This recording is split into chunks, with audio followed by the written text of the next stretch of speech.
Welcome to the VBAC Link podcast. We are a team of expert doulas trained in supporting VBAC, have had VBACs of our own, and work extensively with VBAC women and their providers. We are here to provide detailed VBAC and cesarean prevention stories and facts in a simple, consolidated format.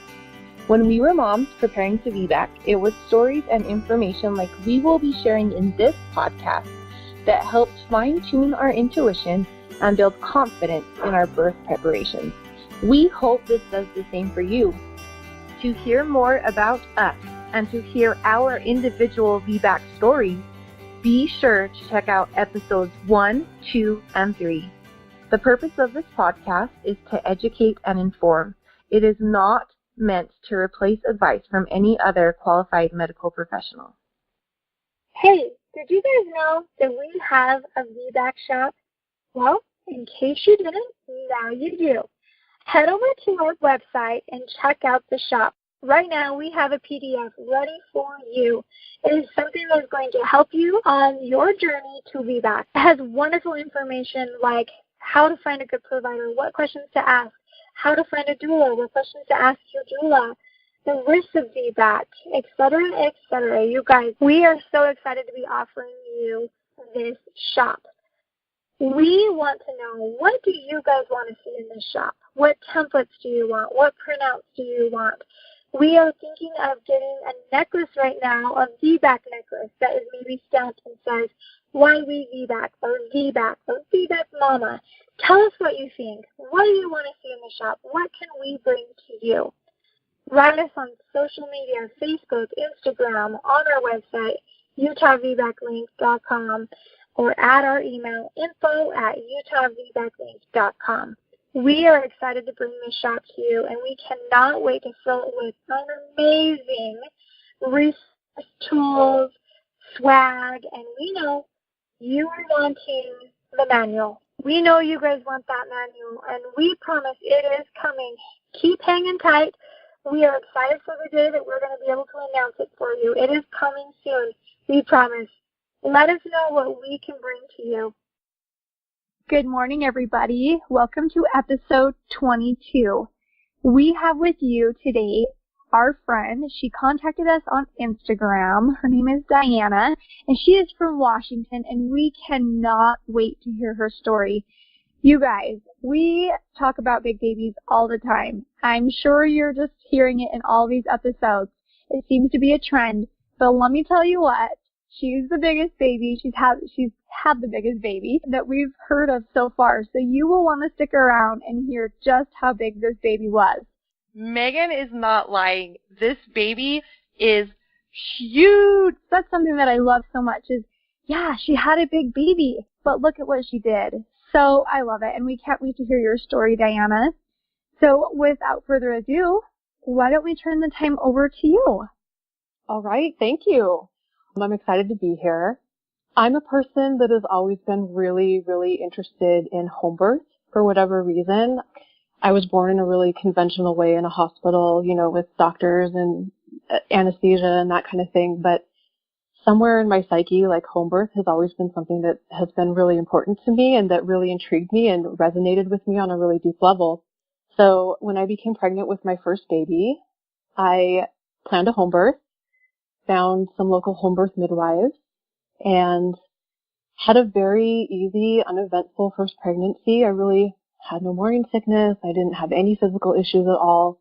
I had all the standard screenings that you have, including gestational diabetes, which will be relevant later in the story. And everything was fine. I had a great pregnancy with my first son.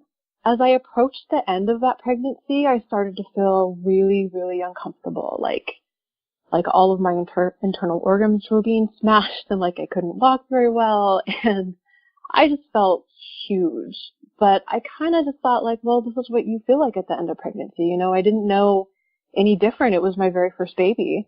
And that pregnancy ended up going to 41 weeks and I think about 3 days. So kind of a longer pregnancy, but definitely not atypical for a first-time mom.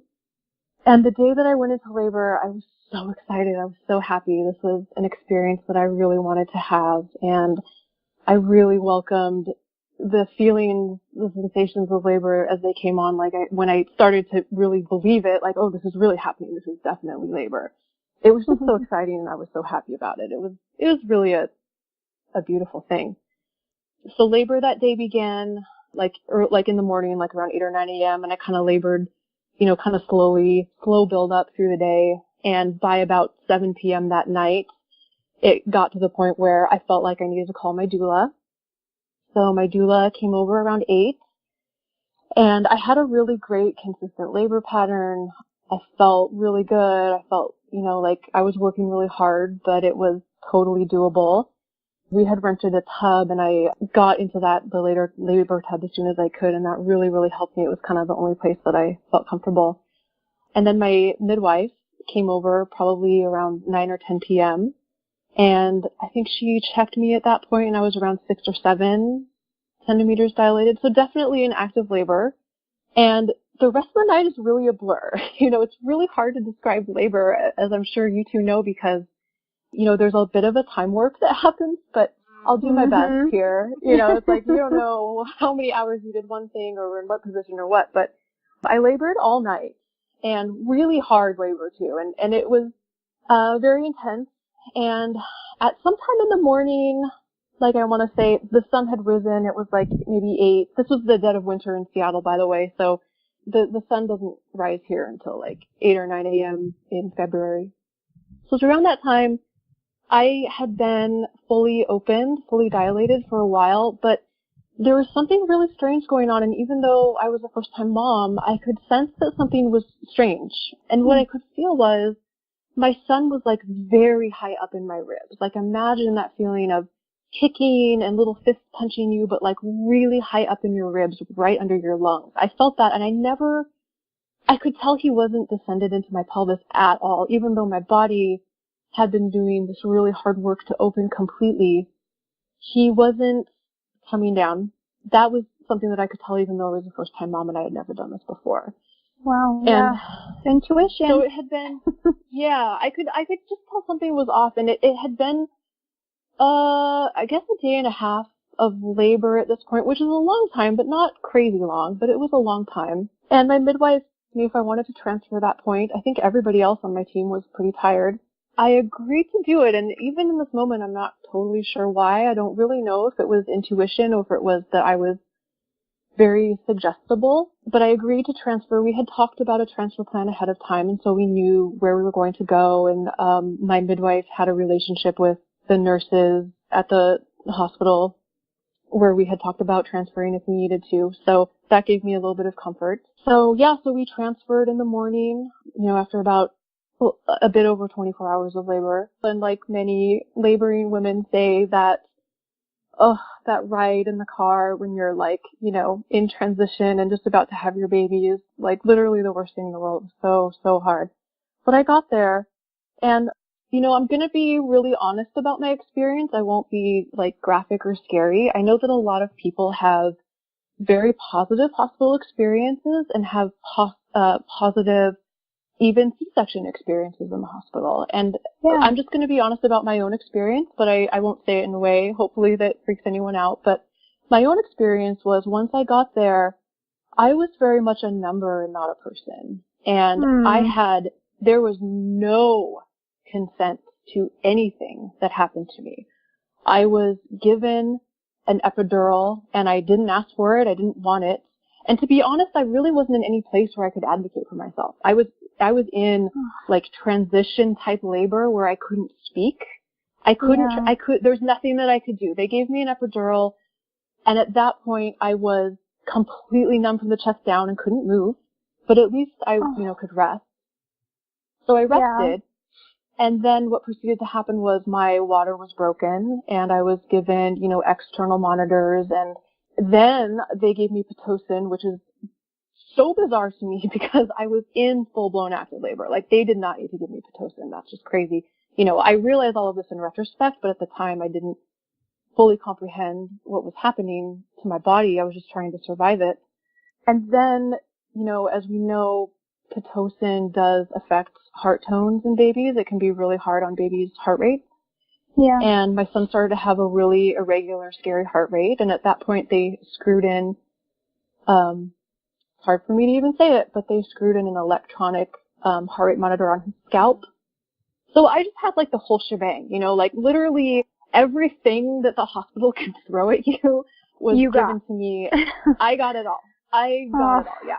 It's a unique trauma coming from a home birth because those of us who home birth, we kind of like trust that system a bit more. And I think perhaps most of us are a little more, I want to say, like skeptical of many of the things that are routinely done to women in labor in a hospital, right? So it's scarier, I think, for us.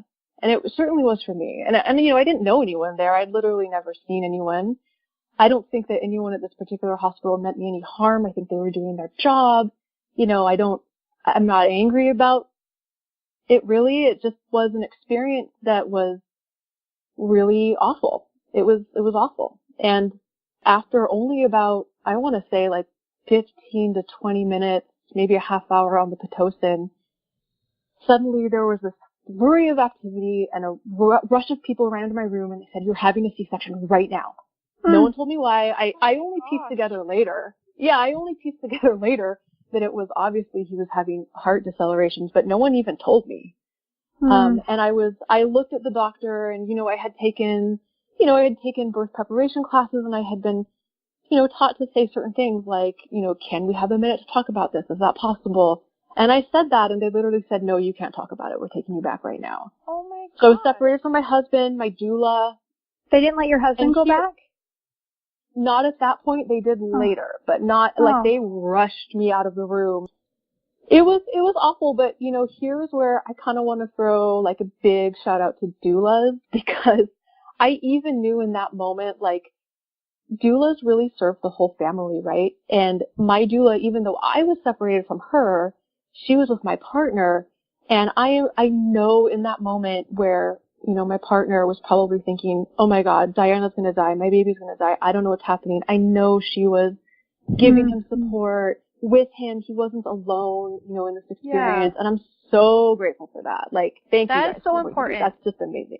That's one thing it's people very don't often think about. Like, they think that doulas are trying to take the place of your husband or, you know, try and make it, I mean, we try and make it easier on him, but like, he definitely doesn't get out of the picture easy. He's like, more easy for him to be involved, for sure. Absolutely. I'm glad you brought that up. Thank you. Yeah. Doulas support the whole family, and that really was a moment of grace in this story that as I think about it now, I always have to mention it because I'm so grateful that she was there, even though she wasn't right there with able me. To be with I know you. she was there with him. Yeah. She was with him. So, yeah, so I was whisked off into a cold operating room. I was in total fight or flight survival mode. My partner and my doula got there like in just a couple of minutes. I'm sure they wanted them to scrub up and stuff. And then they were with me. I could like look up and I could see like 4 of the most beautiful brown eyes you've ever seen in your life. My husband and my doula like just have the most beautiful brown eyes you've ever seen. And I always like have that picture ingrained in my brain, just looking up at them and thinking like they were trying to tell me that we're here and you're okay. And I really wasn't okay, but I still see that picture in my mind and I'm grateful for it. So the C-section itself was very traumatic. I don't know that I won't like try to describe that. I'm trying to be kind of not say this in a super traumatic way, but I don't think that I had adequate anesthesia during the procedure. I felt more than I think I should have. And they got him out very quickly and I was kind of like hyperventilating and I couldn't breathe and I saw them out of the corner of my eye take them over, you know, the perinatologist took him over to the like warming table. A warmer. Mm-hmm. Someone, and someone shouted out, "He's 12 pounds, 3 ounces. And I turned my head and I went, I think you guys, like I audibly said no. Like I said no. Like, no that's way. Not possible. Yeah, and just to give you guys some context, I probably gained like 20 pounds during my pregnancy. I am a petite woman. My husband's a petite person. As I said, I was screened for gestational diabetes. I did not have it. Like, there was no indication that this baby was going to be that ginormous. Oh my God. He was all huge. baby. Like, people say All baby. Yeah. But, like, you were all baby. Yeah. It was so out of the blue and so shocking, and I couldn't believe it. I'm a vegan. I can't grow a 12-pound baby. I couldn't believe it. I remember turning my head and I saw just a glimpse of him, and he was huge. He was so big. He was the biggest newborn I've ever seen in my life. He was so big. And then at that point, I think there was a part of my psyche that, like, once I saw him and I saw him cry, I knew he was okay. I started to, like, scream. Like, I just started screaming. I could feel everything that they were doing to me. And then at that point I blacked out, and I found out later that I had hemorrhaged. I don't know if I blacked out from hemorrhaging or if it happened from they put something in my IV that made me be sedated. It could have been either one. I'm not totally sure about that. So that was my son's birth. That was a home birth to a very traumatic, scary C-section. Yeah. And I just have to say, I know that, like, everyone that hears my story, like, in the conventional world, like, thinks, well, thank God you had a C-section. You know, he was so big. He was 12 pounds, 3 ounces. That's a huge baby. Mm-hmm. And I completely understand that. But I just do want to say, like, there are lots of people that actually do have 11 and 12 pound babies. It's totally possible to do it. And, you know, I've had 5 years to reflect on this birth. And I really feel like his birth was just going to be difficult either way. You know what I mean? Like, had I continued at home, had I birthed him at home, I think it would have been a really difficult birth. Maybe I could have done it. I really don't know. I mean, I'm kind of resting in the unknowing about that all at this point. Had a really tough recovery. I had a really tough 1 year postpartum. The first year postpartum with him was challenging. We had every single breastfeeding struggle you can imagine. And it was extremely important for me to breastfeed him and to have that relationship be successful. I know a lot of women who have had difficult births or traumatic births or births that didn't go the way that they wanted it to go to express that, you know, when the breastfeeding, the breastfeeding working out is really important to them, because then you can feel like some aspect of this biological process went right. You know what I mean? Right, yeah. Yeah, so I worked really hard at it, and we, you know, after months and months and months of pain and low supply and, you know, mastitis and literally everything, we ended up having a really successful breastfeeding relationship, and we nursed till about he was 2. And so I'm grateful for that part. I'm so grateful that we were able to make that happen. That is so awesome. And then thank you. It was really important to me. And, you know, especially to, you know, since he was born via C-section, I wanted to mitigate the effects of antibiotics and, you know, all of the things that can mess up a baby's gut health. I didn't want to add formula on top of that if I didn't have to. So it was important to me to make that work.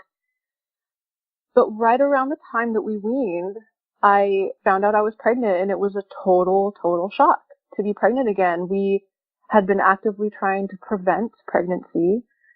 I really didn't want to have another baby. I really was so traumatized by this experience that I didn't really want to heal from it even. I didn't even want to touch it. Like, I just felt really broken. I felt like I can't ever touch this whole birth topic again. This thing that I was so interested in as a young woman that kind of called to me and spoke to me.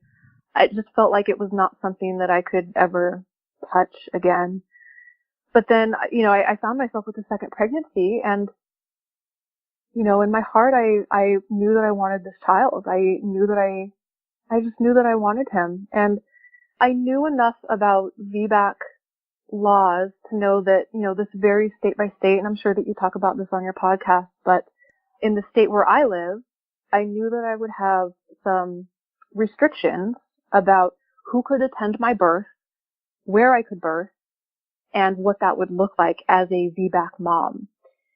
So where I live, there are some hospitals, and this has actually gotten better in the 3 years since I birthed my baby. But at the time that I was pregnant with him, there were some hospitals that would allow you to try to have a VBAC, and typically that's with, added monitoring and different restrictions like no induction. And you guys are all familiar with like the added restrictions that they have on VBAC patients. Oh, yes. Yep. I know you guys know. Yeah. And then, so it was illegal in my state to VBAC in a birth center. That option was completely off for me. Yeah, and, we talk about that in episode 12. Tisha Beeson. Ooh. She's in Washington. She's in Washington. Yeah, Mm-hmm. we'll have to connect. Oh, yeah. You. I would love to connect. I bet that we're in the same ICANN group, actually. I'm sure that we are. Yay! Yeah, and actually one of my clients who VBAC'd here, she's in Washington now, and she's on our episode as well. And she's now looking like, okay, where can I have a baby now? Even though she has a proven, like she's delivered vaginally. Mm-hmm. So we proven need to cervix. Her cervix proven is a rock star. Yes, so we need to make some connections. But anyway, keep going. You should connect me to her. Yeah. Yeah, so I was kind of puzzled about where I would birth this baby. I was going to mention with respect to home birth midwives in Washington, if any home birth midwives living here, I hope I characterize this correctly. The understanding that I had from my former midwife and from those that I spoke to is that it's out of the scope. While it's not illegal for them to attend VBAC moms at home, it is out of the scope of their license. So their license could be revoked or in trouble. If it were known to their licensing board that they attended a woman at home who had had a previous surgical delivery. So I knew that, like, if I tried really hard, like, maybe I could find a midwife. Like, I really didn't know what to do, but I knew that birthing at a hospital was really out for me, honestly. I was never going to do that again. I knew what that looked like, and I knew, that I didn't really trust that system. And I want to say I totally understand that lots of women have great births in hospitals, and this is no comment at all on anyone else's choice, but just for me personally, that was not an option for me. I couldn't go back to a system that I felt had brutalized me so much. And I had birthed at one of the better hospitals actually for first-time moms, or one of the hospitals that was more natural friendly, I guess, for lack of a better term, in my area. So I sat on this for a long time, a couple of weeks, and I shed a lot of tears and just felt really lost and didn't know what to do. And then I remembered that I had a prenatal yoga teacher during my first son's pregnancy that had very sweetly, not in a scary way, but in a very sweet way, shared with our class that she had had a emergency cesarean with her first baby and had a home birth with her second baby. And at the time, I remember thinking back to her telling us this, and I thought, like, wow, that's amazing. Like, what a strong woman. Like, how could you do that? And I had thought, of course, well, that's never going to happen to me. Like, I'm never going to have a C-section. Like, but I was amazed, but her story had stuck in my brain because I was amazed that she had even done that. Like, it just blew my mind. So as I was having this memory, I also remembered that I had her email address. So I pulled out my phone and I emailed her and I said, hey, I don't know if you remember me. I was in your yoga class, but I'm finding myself in a very similar situation that you were in, that you shared in class. And I'm wondering, like, how did you find a midwife? Like, what did you do? I live in Seattle. I don't even know where to begin. And she, bless her heart, she remembered who I was. She emailed me right away. This is totally like a divine providence thing. It was so meant to be. And she told me to get in touch with ICANN. ICANN is the International Cesarean Awareness Network, and I know you guys must talk about this on your podcast all the time. Mm-hmm. There's such a great resource for anyone who's had a C-section. Just can't really recommend them enough. And so I did. I got in touch with our local chapter here, and I kind of explained that, I want to have my baby at home, and I'm not really sure where to start. And they gave me this very super secret list of home birth midwives that are willing to see VBAC moms at home. And there was really only like one or two options in my area that was, reasonably close to me. And it ended up that one of them was free for my due month. And so I had found my midwife. And at that point, I breathed a huge sigh of relief because I felt like, okay, one aspect of this, pregnancy is now dealt with. But then I had to really deal with the emotional piece and the emotional trauma and the distrust in my own body and the pain that I felt around birth. And I have to say, like, even though my first birth was a really scary, trying, unique, strange experience, I really believed that birth was safe. For some reason, I just really did. You know, I wouldn't have birthed at home if I didn't think it was. I actually really trusted that I could do it on some deep level, and I don't know where that came from. I just kind of knew. So I spent that pregnancy doing all of the work that really I should have done 2 years prior. I should have been, you know, going to therapy and doing trauma processing and speaking out about how I felt about what happened to me and reading about birth trauma and, you know, educating myself about it. But I kind of crammed it all into that 9 months, and I did a lot. One of the things that I did that was the most helpful for healing was I did some like hypnosis therapy. So like there's a woman in my area who's trained to work with women who have had traumatic births, and I would give her a shout out, but I don't think she's practicing anymore. I couldn't find her before this episode, actually, so I'm not sure what she's doing now, but she really helped me kind of like reprocess my past birth and then envision my upcoming birth. And I know that sounds really woo, but it actually really, really helped me a lot. It took away a lot of the anxiety that I had, and it helped me feel like I could be just present with this pregnancy. Hey, woo works. Like I believe in that stuff 100%. There's something about the woo that really works. So anybody can challenge me on that. I will argue it all day. I am super down with woo. That's awesome. Yeah, it really helped me, honestly. And you know, as you guys can imagine, this pregnancy I was keeping, and my midwives were keeping a really close eye on the size of this baby.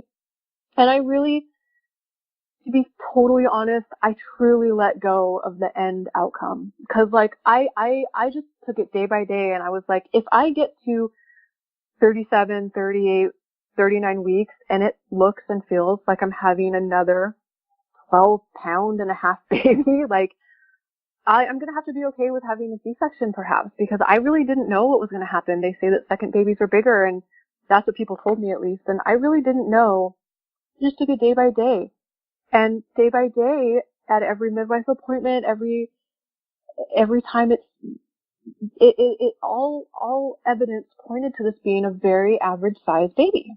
Like just a very average sized baby. Definitely not as big as my previous. And I could kind of tell, you know, as I got to the end especially, I could feel he was smaller. You know, once you carry a really big baby, you kind of know what that feels like. At least I'm sure other moms that have can attest to this. But I can only imagine. Yeah, he felt a lot smaller. I could just kind of tell. And I really didn't gain much weight at all, but like for me that wasn't an indicator. Like it didn't matter. That wasn't the main indicator I was looking at, but I could feel that I was smaller. And so I really felt pretty good about his birth getting towards my third trimester. And I have to share this, it's so special, exactly on my 40-week appointment with my midwives. I went in, she felt my belly, took my blood pressure, and I asked her one last time, I said, okay, it's 40 weeks, does this seem like a big baby? And she looked at me and she goes, Diana, this feels like a very average sized baby. That's all I can tell you. You know, no one knows for sure, but that's what she said. And I left that appointment, and I remember stepping off the curb of the office and feeling like a lightning bolt hit me, like straight from God. And it was like a knowing in my bones that this was going to happen. I was going to have a beautiful birth. Like it was actually going to happen. And I've never had a knowing like that before. It felt otherworldly. It felt like it didn't come from me. I'll never forget that moment.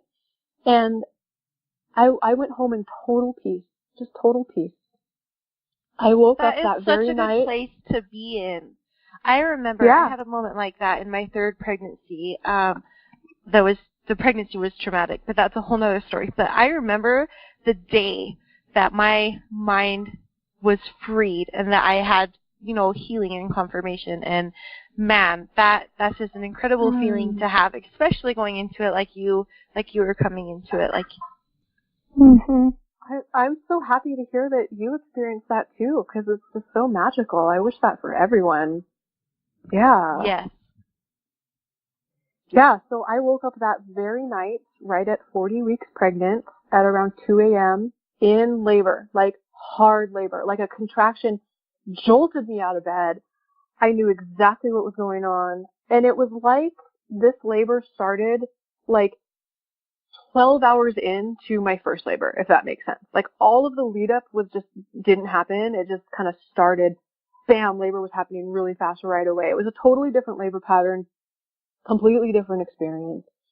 So I got up, it was about 2 a.m. I thought that I would want to let my husband and my 2-year-old sleep as long as they could. And I got up and I like took a bath and tried to relax, and nothing was the same. I mean, my previous labor, the water was so useful to me, and this time I just felt sort of hot and trapped, and I didn't like it, and I couldn't really get comfortable. And then I was on my own until about 4 a.m. and I woke up my husband and I said, "Hey, we got to call the midwives and the doula right now because this is happening fast." I could tell that my labor was just speedy, like a very speedy labor. It was happening very, very fast. So we called them at 4. The whole team got here at 5. And I labored really just kind of on my own, like no one really messed with me. And I ended up, I tried a lot of different positions. Nothing really, I don't know, it was so strange. It's like nothing really worked. Like I felt like the first time I got into a groove that worked, and this time kind of nothing worked. I was just trying to find my breathing pattern or my position, and I couldn't really figure it out. And I ended up sitting upright in my bed, probably the exact same place where he was conceived. And in one moment, just the fetal ejection reflex kicked in, and he shot right out of my body, right up onto my chest. And that happened right at about like 8 a.m. in the morning. Oh my so gosh. that means I only had like a 6-hour labor. Like it was really fast. Holy cow. Yeah. That is awesome. And it was awesome. No one touched him. No one took him from me. I pulled him right up to my chest, and he looked at me, and he was, he had not been drugged and there was no narcotics in my system. There was nothing. It was just such an incredible experience. And, I'll send you guys a couple of pictures, but the pictures that were immediately taken right when he was born, like I look like I've never looked higher than a kite in my entire life. Like I look like I am on ecstasy. I look like I've never looked more beautiful. It's crazy. Like seriously, those endorphins are legit. They are so legit. They are. Yeah. So I had a really, really beautiful, powerful, amazing, undisturbed, autonomous home birth after a very traumatic C-section. And I just really wanted to share my story because I want anyone out there, even if your birth choices look different from me, or your path, or your pregnancies or whatever, I just want people to know that actually is possible.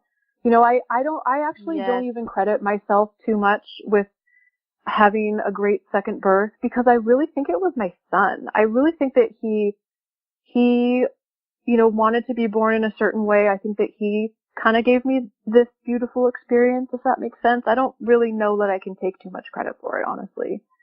I just want people to know that it is possible. If you've had a really traumatic birth or a birth that didn't go the way that you wanted it to go, you are not broken at all. Your body is totally capable of having a VBAC. I just want everyone to know that it's possible. Oh my gosh, I'm still like gasping at the fact that like your baby just shot out. I love it. Oh, like almost in the spot you conceived. It's like total full circle. Yeah. Should I share his size too? He was 7 pounds. He was 7 pounds 10 ounces. So totally different kid. Like, and I did nothing differently at all. I just had he was half a baby totally almost. Different kids. Yeah. Half of your first baby.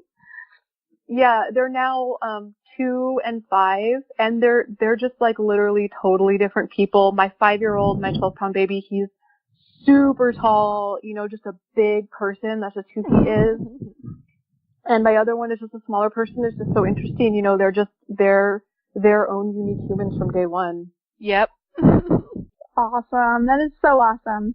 Well, and I just love your story. It's amazing. And like you said, I think that's kind of a lot of the reasons why we're here is to share these amazing stories and share with women out there that may have had a traumatic experience to say, hey, this is possible. It is possible. And obviously, there's certain areas and certain things that, might try and kind of prohibit it. But really, don't be scared to reach out and dig deep and find that connection, because usually they're out there. And get some woo. Don't forget the woo. And get some woo. Yes. Get some woo. Yes.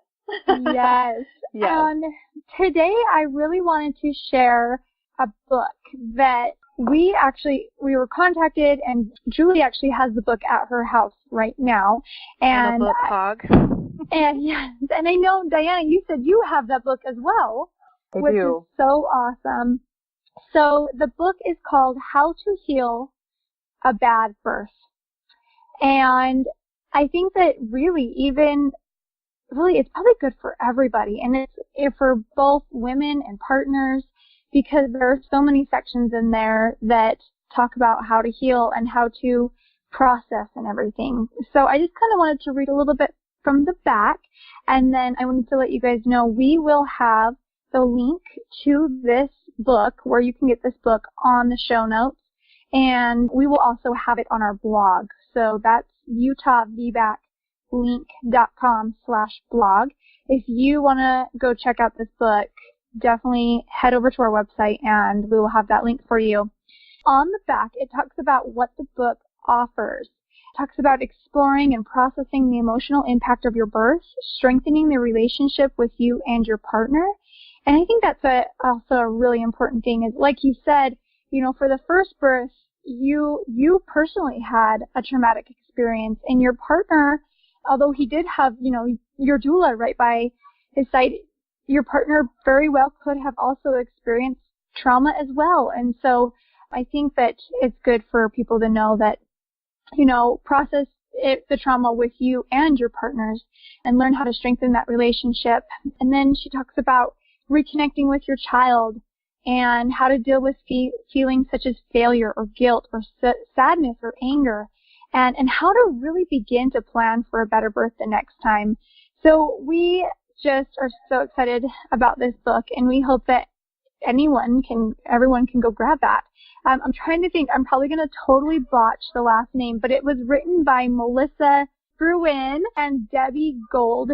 Definitely check them out, and you can find more about them at birthtalk.org, and we will also have them linked in our show notes. So yeah, guys, they have an Instagram page called Birth Talk, and go find them and give them a like, because honestly, they are doing so much to heal women from bad birth experiences and even create better ones for them. And to be honest, you don't have to have a healing birth to heal from your birth. Does that make sense? Yeah. You can still heal I'm if so you're glad you said having that. babies. Yes, and so I was so just going to say in here, they have all these sections. I was flipping through it the other day, and I was on the phone with Megan, I was getting so geeky excited, and I was like, listen to this is what they have, this is what they have, this is what they have, and I just, they have a section on what if I'm done having a family, how do I feel, what if I am angry at my child, how do I fix that relationship, what if I feel guilty, what if I feel like I didn't do something right, how do I get diagnosed for PTSD, how do I even try and have another baby when I have such bad feelings about pregnancy and birth, like you said before. And the other section in the book that they cover very thoroughly is issues with your partner. And I feel like we don't talk about that enough. I feel like we don't talk about what the husband or the wife even, I guess, the birth partner, the other support person, the other parent goes through witnessing birth trauma happening to their partner. You guys, This has a whole section dedicated to that, dealing with unresolved feelings about your partner. What if you are angry at your partner for not helping you or saving you, and vice versa. Why didn't they save me? They think I'm tainting my birth by talking about it negatively. They just want me to get over it. I just want them to get over it. My partner is traumatized as well, but I haven't got room for his trauma because I'm dealing with my own trauma. Guys, they cover all of that in this book. Like, I cannot geek out over it enough, so I'm just going to stop right now because I could seriously go through a whole hour-long podcast just talking about it. It is definitely worth having in your arsenal. Birth professionals, doulas, midwives, everybody, have this in your lending library. It is a must-have. It's a must-read for anyone, not even VBAC moms, suffer from birth trauma. So definitely have that one in your back pocket. We are always looking for more inspiring stories. To share your story or possibly be on one of our podcasts, post on social media with the hashtag #WeVBAC and tag @TheVBAClink or contact us from our website. Be sure to rate us and share and leave your reviews. We are excited to hear what you think. For families local to Utah, be sure to check out our website, utahvbaclink.com, for more information on our VBAC childbirth classes and doula services. Thank you so much for listening. We are excited for you to begin your journey with us.